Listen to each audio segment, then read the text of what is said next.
All right, let's talk about goal setting. I know we've all had goals at some point. Um, I know we've all worked, pretty tirelessly towards them. A lot of us would give up almost anything to reach them. And a lot of the time, we see these public figures or these sports superstars that we think, they've got it all figured out. They set their goals and they just achieved it through pure talent. But unfortunately, that's not the truth. A lot of the time, we fail to reach our goals and we end up giving up on them incredibly prematurely, which leaves us, unmotivated and overall just in a bad place. And a perfect characterization of setting goals and then ultimately failing at them happens to be my favorite sports team, the Chicago Bears. So I became a fan of this team around 2021 when my father, who had been a fan of his entire life, he was born in Chicago, got me a jersey of the quarterback that we had just drafted.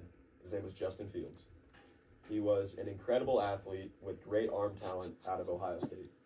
For reference, the Bears are notorious for having subpar quarterback play, being the only team to never have a quarterback throw for over 4,000 yards or 30 touchdowns. But it looked like everything was about to change. With Justin Fields, we had a modern-day quarterback that resembled some of the best in the game.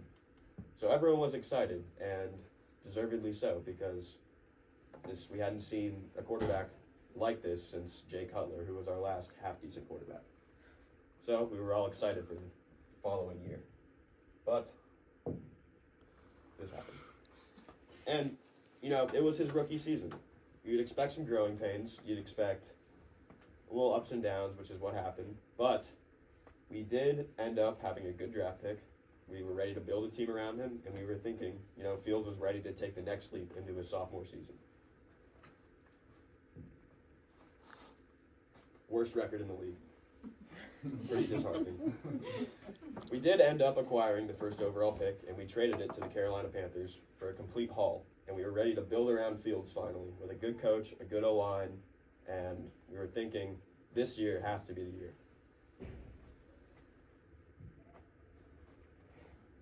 Didn't work out like that.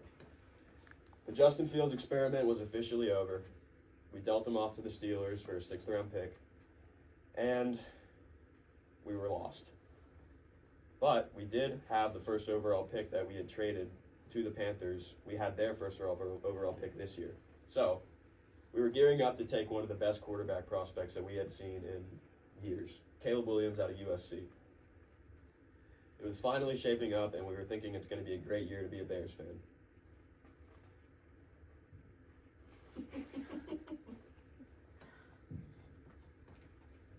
This moment right here.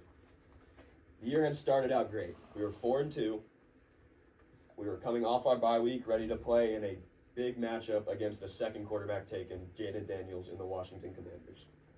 The Bears scored a touchdown to go up with around 8 seconds left. The Commanders, hoping for a prayer, threw up a Hail Mary. As you can see here, the ball was tipped, and you can guess what happened next. A miraculous play that came out of absolutely nowhere.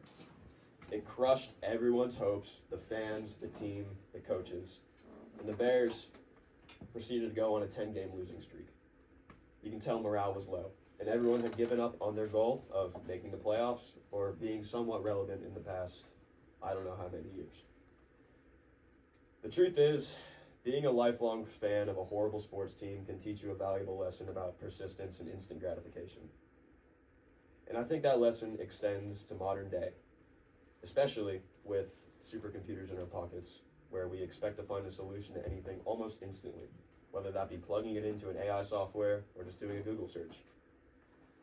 But that eliminates the process of putting in the hard work and putting in the hours to come out on the other side with full awareness of the hard work that you just put in. And sure, the process is filled with ups and the downs can be pretty challenging, but it's all the more fulfilling once you ultimately reach your goal. And I think a great personal example of mine is my swimming career from around when I was 9 years old, where I started competitive swimming. I've had goals throughout this entire graph, as you can see. And, a lot of the time I failed spectacularly at reaching them, but I did reach them eventually. And that was one of the most important things to me. I kept focused on what I wanted to do, and eventually I was able to, end up where I want to be. But that didn't come easily. This year, my senior season, I had gotten more sick. I had gotten sick more times in around a month span than I had the entire season before that. So this was a big morale killer. Practice was hard, I was incredibly unmotivated, and I was performing worse than I had been when I was 15 years old. And there's a big distinction between me now and me at 15. So, what did I do? I mean, I wanted to give up. Didn't seem like there was a light at the end of the tunnel, and I did expect success because I had been hyper-fixating on, achieving those goals in my mind, but I didn't realize that my path to getting to those goals was being pretty skewed. But I got healthy. I had a great meet to end my season, which unfortunately this image does not account for that because I had to wait for this software to put in that meet, but it didn't happen by the time I needed to do this. So that curve at the end should trend a little more upwards, and I think that'll help my message a little bit more, but you get the idea.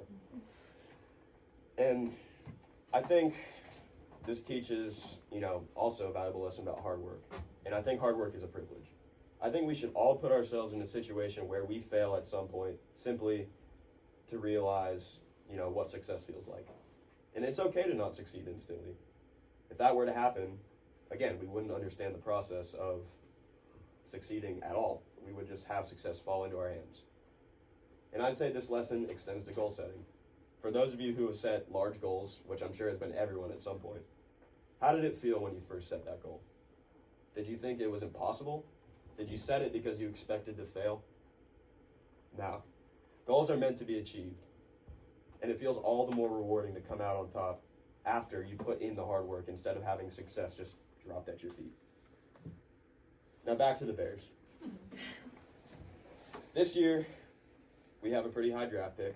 We hired one of the best coaches on the market in Ben Johnson, and we fixed our major problem from last season, the offensive line. Because of my experience with this team, I'm hesitant to say that we're going to put it all together this year and make a run, but I know we're trending in the right direction. I think that speaks volumes about success and, being patient. I think, put in the work, put in the hours, and eventually you will see the results that you are striving for. Whether that be as an athlete, as a small business owner, or even as a student, we all get our way to success one way or another, whether that be a slight tweak in our ideas or a massive overhaul of our goals. Success is inevitable one way or another as long as you're willing to work for it.